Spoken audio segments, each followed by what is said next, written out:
Kung may nakalikod, humihiyaw para kay Osa. Kung may pipiit pa kanan, pakaliwa kong kumukontra. Bitbit ko lang ay Barsa yung hinakot na kakosa. Sumipot na mag-isang sinasamahan ko ng puwersa.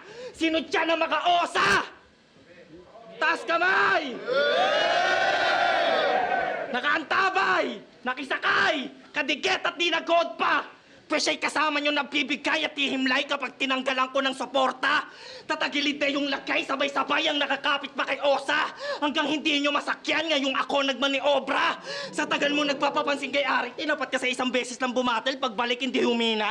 At kung lang nga to sa battle, ba't ngayon mo lang naramdaman yung bisa? Tandaan na ang maingay na patok, hindi sanay na makahiwa.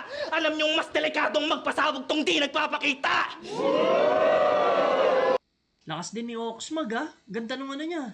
Ang ganda ng mga pinupunto niya rito. Na okay, kung magaling nga to si Ozarugami, bakit tinapat siya sa kanya na ang tagal na pala niyang di bumabattle? Di ko rin alam yun.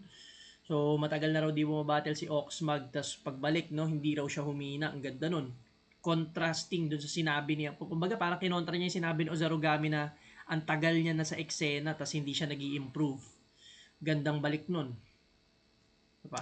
Alam nyong mas delikadong magpasabog tong di nagpapakita. Kaya kung tingin mo, ako'y maliligpit mo sa ganto, hindi ako pwedeng magkalatkid, mapapanood to ng anak ko. Ganun lang, basic, 2 lines lang yun. Pero, ang ganda nun. Ang bigat nun. Hindi ako pwede magkalat, mapapanood to ng anak ko. To ng anak ko. Ako'y maliligpit mo sa ganto, hindi ako pwedeng magkalatkid, mapapanood to ng anak ko.